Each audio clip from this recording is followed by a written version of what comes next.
welcome to another video on the channel. It's been a long time since I've uploaded a video, but that's because I've been busy. So today I want to talk about the generics of aerodrome and basically aerodrome and VATSIM, how it works for new pilots. So I've seen that whilst I'm controlling, there are certain principles that pilots are not following. So yeah, so I've just thought about just making a video about this, and hopefully for people who are new to VATSIM, they will be comfortable with this, with the proper procedures in the UK. We did have Manchester Tower on, but they seem to have logged off. They're logged off, so yeah, we're stuck with a Manchester ground view without a controller. It would be a bit weird if I controlled and made a video at the same time, but we've got a generic view. So right now it's quite quiet, and we do have a bit of traffic going out. So what I'm gonna do is I'm gonna tap the runways. So instead of like this, so we know what's going on. So the principles I'm going to talk through are mainly just generic aerodrome procedures, how to make an initial contact with the controller, and reporting the right information on contact in the UK, and how initially reading an ATIS on first contact, reading ATIS before you contact the controller. So here, as you might know, we have Manchester Airport, which is one of the aerodromes in the UK which doesn't require an endorsement for a controller. And as someone that has controlled Manchester Airport before, it's quite complex, as we have 2 runways and we have all the taxiways. So this way would be north, and then south, and then east, and then west. So we've got the top of the airfield, and then we've got the bottom of the airfield here. There are some general procedures over here which can be read in the documentation on the VATSIM UK website about the airport, but generically you should be able to do the stuff like do things like taxi with a chart, pushback. Obviously pushback is what I want to do, right? And following generic taxi instructions towards the runway. But at this airport, at Manchester Airport, it can be quite daunting for a first-time flyer. So yes, on your ask to taxi, that's when you need a chart, and I won't pull up a chart now, but if you've got Navigraph, you can pop that chart up. But here, initially, we have a ground view. So here, let me move these up here. These are just the what we call the this is the controller list. So we'll see who's in our area and who's online. So we've got Liverpool Tower, and then we've got a training session on East Midlands approach. And then we've got the ATIS here, and then we've got full ATIS over here. We'll talk about that in a bit. Okay, back to this. Okay, taxi-wise, this is what we use to give people taxi. Oop, don't know what that runner's doing. Okay, back to what I was saying. So this is our taxiway chart for controllers there to guide you. So let's take this Charlotte 86 Whiskey. He's going to be taxiing soon, so we'd expect him to taxi to Papa 1, a 2-3 left, 2-3 right, via Zulu, Echo, Delta, and Papa, which takes him here, down Delta, and then Papa, and then holding Papa 1, then crossing to taxi Tango 1, and then he'll take off. And obviously, it'll be different for the that 921 Papa. It'll be taxi Alpha, Charlie, and then Papa to Papa 1. And obviously if they were taxiing to Juliet 1, there'll be Zulu, Echo, Delta, Papa, Kilo, Juliet. And then for the Zap, it'll be Charlie, Papa, Kilo, Juliet. And this comes on to my next point. If we've got two aircraft taxiing, and we've got two aircraft over here simultaneously taxiing, so this taxi 8586 Whiskey is taxiing now, and he was over here, and then we've got an aircraft over here. If they conflict, that's called a red carpet. You've broken the red carpet rule. So what a red carpet rule is take it like it's like a rope that you tie to an aircraft, and then once you've got the aircraft tied, no aircraft can go in front of it unless specified otherwise. So let's take this Gen X8586 this is taxiing now. There'll be no this up 921's taxiing now.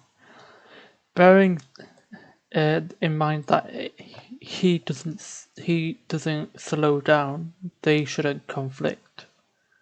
And our job as a controller is to deconflict aircraft on the ground and making sure they're not crashing or doing that. It does get to a point on VATSIM where we get pilots that don't really know what they're doing, and they're just stuck there. They don't know what to do, and we've got an aircraft taxi, and then they just pull in front, and then they crash. It's just like, and then it's stressful for us controllers because then we have to see what we can do. We could get the aircraft back on track again. So here would be breaking red carpet rule, but they've already gone. They're not really crashing into each other. There's taxiing there. Okay. As a pilot in the UK, you must report 4 things on first contact with a controller. You must report aircraft type, stand number, ATIS information, and QNH. Relatively, as controllers, we need the aircraft type and stand number every single time to ensure that you're at the airfield that you are on. For example, if I'm on Gatwick and you're calling up from Heathrow, I will obviously the audio for that will pick it up. But if you report a stand number, when you report a stand number, it tells us where you are. And so let's say there's an aircraft over here, stand 27. So it'll be, let's say, either 227, stand 27, A320, information Alpha, QNH 1011, close to Naples. So that's basically how you would do it. So providing that the ATIS information, ATIS is up, which it currently isn't, it's EDICO at the moment. I'll just put it with the information Alpha. So here is for ATIS now. We'll come to ATIS now then. So what an ATIS is automatic terminal information service, which provides weather information for the aerodrome. So right now we've got the METAR here. So we've got Echo Golf Charlie date 01 time 1050 Zulu, wind 260 degrees 12 knots, visibility 10 kilometers, view 1,800 feet, broken 2,900 feet, temperature 160.13 QNH 1011, temporary rain. So what that means is that there are few clouds. The wind's 260.12 knots. There's few clouds 1,800 feet. There's broken clouds 2,900 feet, the temperature is 16, dew point 13, and the air pressure is 1001, which is set on your altimeter. And then obviously you call back on the ATIS information and QNH on first contact as well. So just to recap, so we've talked to you about the taxi, the red carpet rule that we use. We talked about the reporting aircraft type and stand number. And we talked about reporting ATIS and information on a first contact with a controller. Now, what not to do is say EC112 requests alpha clearance to Edinburgh. That gives me that example gives us no information about what we need from you, and this happens a lot. So in the UK, if you're not from the UK, you don't need to panic. All you need to report is aircraft type and stand number and the ATIS. If you report aircraft type, stand number, and ATIS, we will give you the QNH anyway, no matter what. It depends on the controller mainly. Another thing not to do, and this happens rarely, and I've rarely had to call a supervisor on my controlling sessions, is people pushing back without permission. I know that you want to get away on time, and do what you think is right, but it's obviously not right. Obviously, watch this tutorial and some other tutorials on YouTube. There are quite good ones that I've used, and obviously that should help you. Some people are rushing to get on the network, so there's no need to rush. We're still here, but we're here to provide you a service. So when you're on the ground, so I'm a S1, which is delivery and ground approved. So if I'm on ground, I will call. I'd expect you to call up with the right information.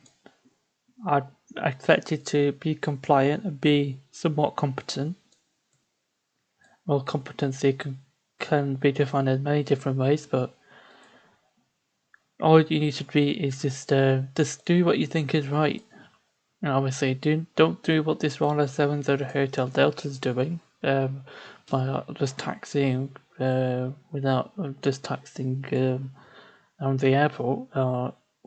Obviously, when the controllers on, they're all asking to push back a taxi. Obviously, it's Unicom, so they do what they want when they want. Okay, I hope that video was helpful. I hope that you enjoyed it. I hope to post mainly just an aerodrome report or aerodrome like help video for like each aerodrome. So we'll start off with Manchester, we go to Gatwick, we go to Stansted, we go to East Midlands, we go to Edinburgh, all that sort.